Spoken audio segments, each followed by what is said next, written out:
What's up, everybody? My name is Brad, and today I'm going to be doing another book review, and that's on The Underground Railroad by Colson Whitehead. This book actually was a 2016 Oprah Book Club selection, and I just finished reading this book and wanted to give my thoughts on it really quick. Whatever I talk about in this video, there might be spoilers, but it's all stuff that's listed on the inside flap of the book.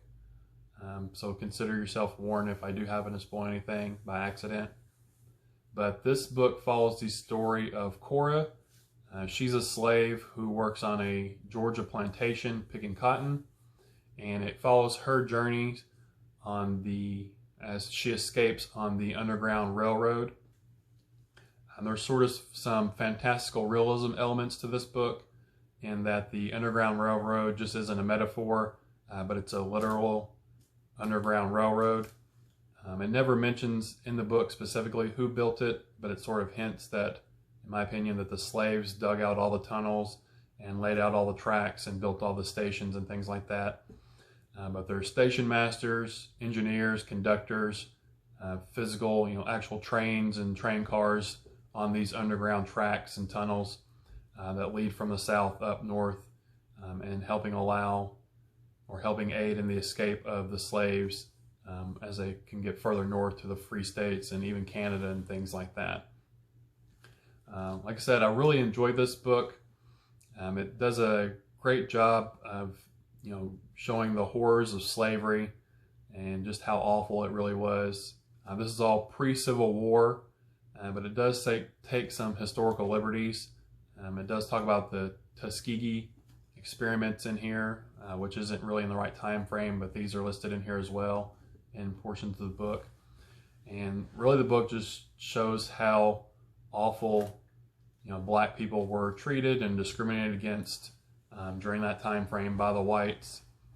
You can really feel for, especially in some parts of the book, really feel that the white people were afraid of, especially in the North Carolina section, the white people were really afraid and sort of terrified, since the slaves outnumbered the white population by quite a bit. But they were really afraid that the black people were going to rise up against their masters and the slave owners and things, and just revolt and rebel against them. So they did everything they could to terrify and beat down and keep the black people down. This is sort of where the Tuskegee experiments come in this story, just to sort of keep them under control and maintain a level of authority over them, because you can tell, like I said, that they were really scared that they were going to rise up against them. This book is written from a few different perspectives, which I also enjoyed. Some of the perspectives are from white people, and the other ones are from black people, the slaves escaping. So it was good to see the different sides of the slavery issue. There's chapters about a slave catcher. There's a doctor who is part of the Tuskegee experiments in this. You get perspective from him and what he was doing prior to that, sort of how shady he was and things. There's also perspectives from, obviously, Cora, but some of her family as well, and one of the other slaves that she escapes with. His name is Caesar. You get a perspective of her grandmother, Ajare, I believe is how it's pronounced. Later in the end of the book, you get a perspective from her mother, Mabel, which I really enjoyed that chapter. I was glad to see what actually ended up happening with her. This isn't really a spoiler, I believe it says it, but her mother had escaped the plantation previously, and left Cora basically as a stray when she was about, 10 or 12 years old. And Cora always resented her mom for leaving her on the plantation, and leaving her in such a bad situation. How could she do that and leave her child behind, knowing how bad it was on the plantation? So I was glad to see that part of the story wrapped up in their mom's perspective. And you can see what actually happened with her, where she went to and everything like that. I also enjoyed the slave catcher in the book, Ridgway. I enjoyed his character a lot, as far as, he's a horrible person, obviously, for what he was doing, but I enjoyed his chapters and sort of what his thoughts were and things of that nature, and dealing with Cora. It also deals with the people that she encounters along the railroad, the people who are trying to help her out, and how they view it. All the people that help her out, for the most part, are white, so it's good to see their difference of opinion compared to the slave catcher Ridgway and the plantation owners and things like that, how much they differ. There was a lot of abolitionists in the book and their thoughts and things, and how they didn't think that the black people should be treated that way, and helping them escape.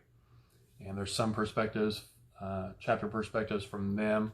One of them is from Ethel, and how when she was younger, she was always wanting to help out, or help out the black people and teach them to learn and give them the word of Jesus Christ.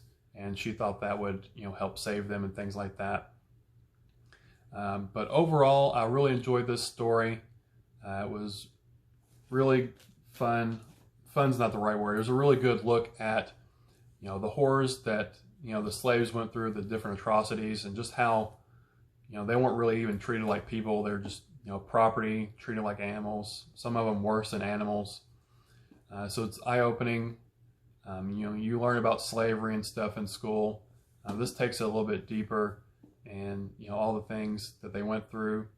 There's even parts talking about even free black men or women up north. Sometimes they would still be kidnapped and sent to the slave trading blocks to be auctioned off and stuff. So even if you were a free black person and you had your papers to prove it and stuff, you still weren't really safe.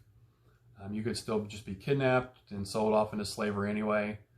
So it must have been horrible just having to live your life looking over your shoulder all the time, worrying about if you're going to be kidnapped or killed, or your possessions stolen, or yourself sold into slavery. Really, they probably never really felt safe. Even up in the north, it talks about that happening.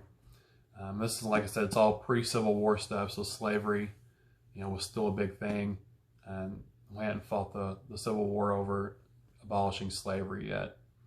But those are my thoughts on the book. I'm going to give it 4 stars. Like I said, I really enjoyed it. There were some slower parts in the book that I sort of had to get through, but they didn't really diminish the story at all. Solid 4-star book. So if you haven't read it, I'd suggest you check it out. Again, that's The Underground Railroad by Colson Whitehead. And if you have read the book, I'd like to hear your thoughts and opinions on it down in the comments section. And if you happen to like this video or found it interesting, if you could give the video a thumbs up or subscribe to the channel, that would help out a lot. But that's all I have for the day. So I thank you for spending your time with me, and I'll talk to you later. Bye.